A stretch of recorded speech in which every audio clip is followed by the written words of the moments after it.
My name is Olivia Hayes, and I thought I'd buried every piece of my past the day my divorce papers were signed. 3 years. That's how long it's been since I last heard his voice, or saw the man who once promised me forever, then left when things got too complicated. I told myself I'd moved on, built a new life, built myself. That morning, the world felt steady, the kind of peaceful quiet I'd earned. My apartment smelled like freshly ground coffee and lavender candles. Sunlight touched the edges of my marble counter, reflecting off the simple gold band I still hadn't taken off, not because I wanted him back, but because I'd forgotten it was even there. Then my phone buzzed. A message from my brother, Ethan. Housewarming this Saturday. You better come, Liv. Everyone's been asking about you. I stared at the screen for a long moment, a half-smile ghosting over my lips. Everyone, meaning the family, who'd stopped calling when I was no longer Mrs. William Scott.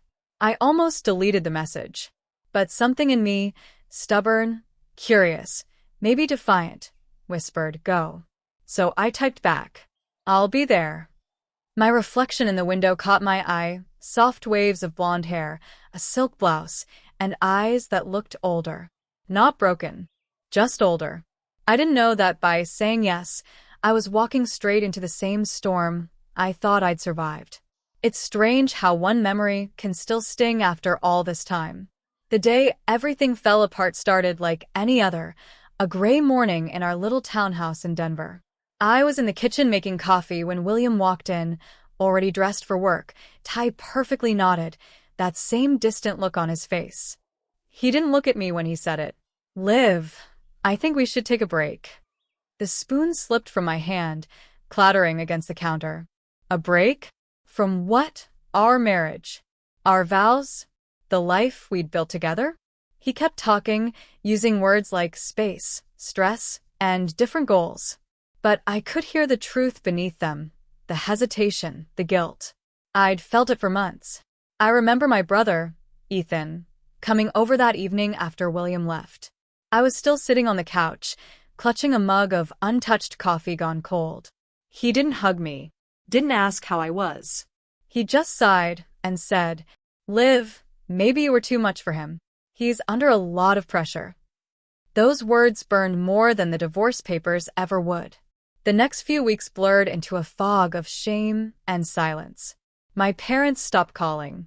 Friends disappeared, unsure which side to take. And William, the man I'd built my dreams around, filed for divorce as if I were a business transaction. I'd never felt smaller.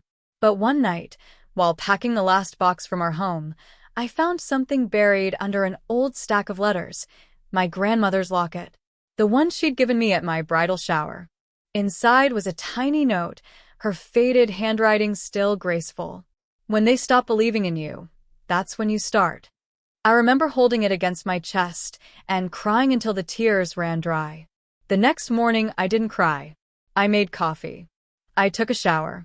I stared into the mirror until I could finally recognize myself again, swollen eyes and all. Then I whispered the only promise that mattered. I'm done waiting for anyone to save me. And with that, I walked out of that house, not as someone's wife, not as anyone's disappointment, but as a woman who was finally ready to start over. Starting over felt like learning how to breathe again. For a while, everything was quiet, painfully quiet. My apartment was small, with peeling paint and a secondhand couch that creaked when I sat down. But it was mine. The first few months were rough.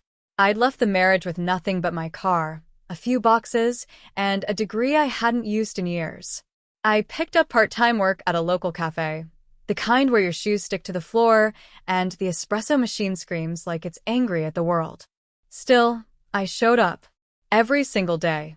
One evening, while wiping down tables, I met Margaret Lewis, a woman in her 50s, always in a tailored suit and heels that clicked confidence into every step. She ordered the same thing every afternoon, a black coffee and a blueberry muffin. After a few visits, she asked, "You've got a good eye for detail, you know that?" I laughed, thinking she was joking. But she wasn't. Turns out, she owned a small interior design firm downtown and needed an assistant. That moment, that tiny, accidental conversation, changed everything. Working for Margaret was like being thrown into the deep end of a pool with no lifeguard. She was demanding, sharp, and terrifyingly good at what she did. But she saw something in me that I hadn't seen in myself for a long time. I learned everything, from color palettes to client presentations. I stayed late, sketched ideas, watched online tutorials, even redesigned my own apartment just for practice. Slowly, my confidence came back. 2 years later, I wasn't just assisting, I was leading projects. When Margaret decided to retire, she called me into her office, handed me a folder, and said, "You've earned this, Olivia. Take the clients. Make it yours." I didn't even know how to react. But that's how Hayes Interiors was born, a small design studio run out of my apartment that somehow, against all odds, began to grow. My first big break came when a real estate developer saw my work on social media and hired me to redesign his model homes. That contract alone paid off my debts and helped me move into a downtown loft, clean, modern, sunlit. But I didn't tell my family. Not about the studio. Not about the clients. Not about the success. Whenever Ethan called, which was rare, I kept it vague. "Things are fine," I'd say. "Just keeping busy." He probably thought I was still struggling to pay rent. And honestly, a part of me liked it that way. There was something powerful about being underestimated. By the 3rd year, Hayes Interiors wasn't just surviving, it was thriving. I had a team, my name in a local magazine, and a waiting list of clients. So when Ethan's housewarming invitation came through that morning, I knew it was time. Not to prove anything, but to show who I'd become. The housewarming was in full swing when I arrived. Ethan's new place was everything he always wanted: floor-to-ceiling windows, polished hardwood, and art that looked expensive enough to make a bank manager nervous. I paused in the entryway, smoothing the silk of my blouse and straightening my posture. I could feel the hum of conversation, the clink of glasses, and somewhere beneath it all, the low thrum of curiosity. People always notice a woman who enters alone, confident, quiet, and dressed like she owns her life. "Olivia," Ethan's voice boomed. He came running, arms open as if we'd just met at an airport, not 3 years since we last spoke. I smiled politely. "Hi, Ethan. Congratulations on the new place," I said. He steered me toward a small gathering of familiar faces. Neighbors, friends, and a few extended family members all turned to glance at me. I noticed the subtle shift, the way a whisper rippled across the room, the way eyes widened in surprise. Then came the announcement. Ethan raised his glass, calling for attention. The room quieted. I felt every eye on me, but I held my ground. "Everyone," Ethan said, a grin splitting his face, "I have a very special announcement. My husband," my chest froze. No. Not him, "has just joined us as our lead investor for this project." I swallowed. And there he was, William, the man who had walked out of my life, standing there in a crisp suit, looking proud and smug. I felt the same old anger flare for a moment. But then I noticed something else. The way the room shifted when I stepped closer. They were waiting for me, the divorced woman, the one they assumed was struggling. I took a slow breath, letting my hand graze the edge of the polished oak table. "Actually," I said, voice calm but firm, "I am the lead investor, and the one funding this entire project." The room went silent. Every laugh, every casual conversation evaporated. William's smile faltered. Ethan's eyes widened. "I've been running Hayes Interiors for the past 3 years," I continued. "We've doubled in revenue each year, and every client William thinks he's impressing, they came through me." I watched their faces, disbelief, guilt, and amazement battling for dominance. My brother's jaw tightened. William's face went pale, lips pressed together like he was trying not to sputter. I felt no need to shout. No need to dramatize. I simply let the truth settle in the room, like a calm tide washing away their assumptions. "While I'm happy to support Ethan's project," I said, raising a hand to signal William's role, "it's important you all understand one thing. I'm not the same person you underestimated 3 years ago. I've built everything I have on my own." The tension was thick, almost tangible, but I didn't flinch. For the first time since the divorce, I felt completely untouchable, not because I had money, but because I had reclaimed my power.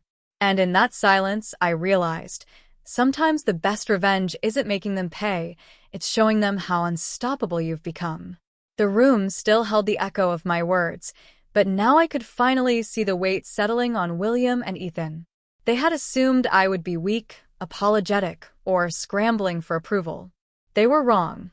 I walked over to the center of the living room, letting my presence fill the space. "Let me be clear," I said, voice calm, deliberate. "I'm not here to humiliate anyone.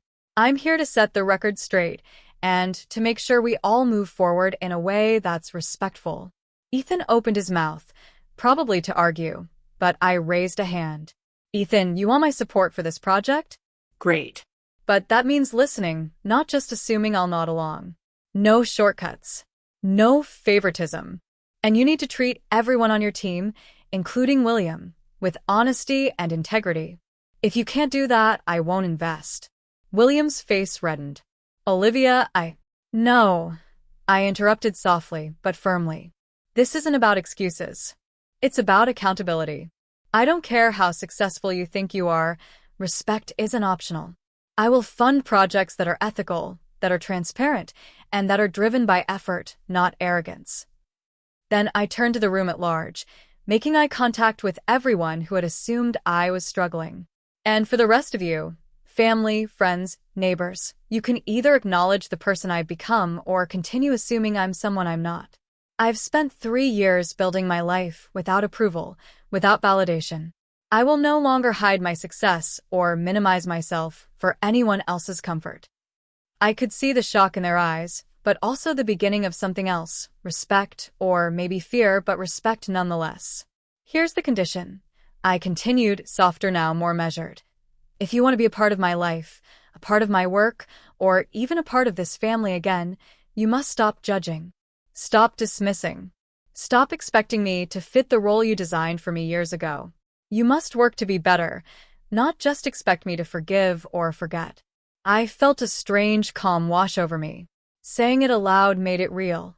I had the upper hand, but I wasn't cruel. My power came from restraint, from clarity, from knowing exactly what I deserved. Ethan nodded slowly, a flush of guilt coloring his cheeks. "You're right, Liv. I see that now. I've been blind." William said nothing, but I could feel the shift in his posture. For the first time, I wasn't just someone he had discarded. I was the one making the rules. I smiled faintly, a mixture of warmth and steel. "Good. That's a start. I'm not here to punish, but I won't let the past define my future. You all have choices now. Just make sure they're the right ones." And just like that, the power dynamic had changed. For the first time in years, I was standing at the center, unshakable, unafraid, and completely in control of my story. Weeks later, the housewarming was already a memory, but its echoes remained. The quiet nods, the tentative apologies, the looks that finally recognized me as I truly was. Ethan called one evening, his voice softer than I'd heard in years.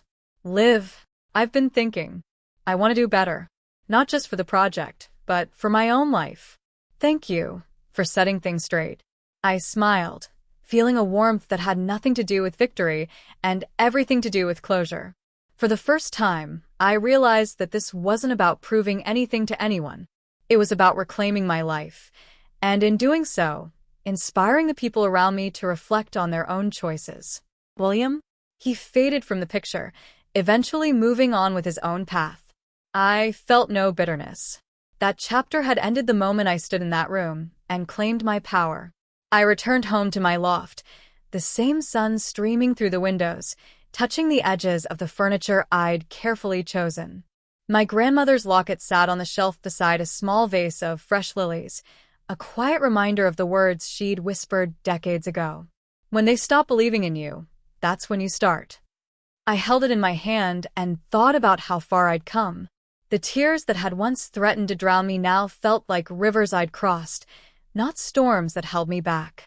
I was stronger, wiser, and finally free to define what mattered. my work, my happiness, my values. I poured myself a cup of coffee and leaned back in my chair, feeling the hum of the city below. The world was full of opportunities, of challenges, of people who might try to underestimate me. But I knew who I was now. And that knowledge, steady, unshakable, was enough. Sometimes life doesn't take away what you love to punish you. It takes it away to show you who you really are without it. And for me, I didn't just survive the divorce, the betrayal, or the judgment. I thrived. I built a life of my own design, and nothing, no person, no assumption, no past mistake could ever take that from me.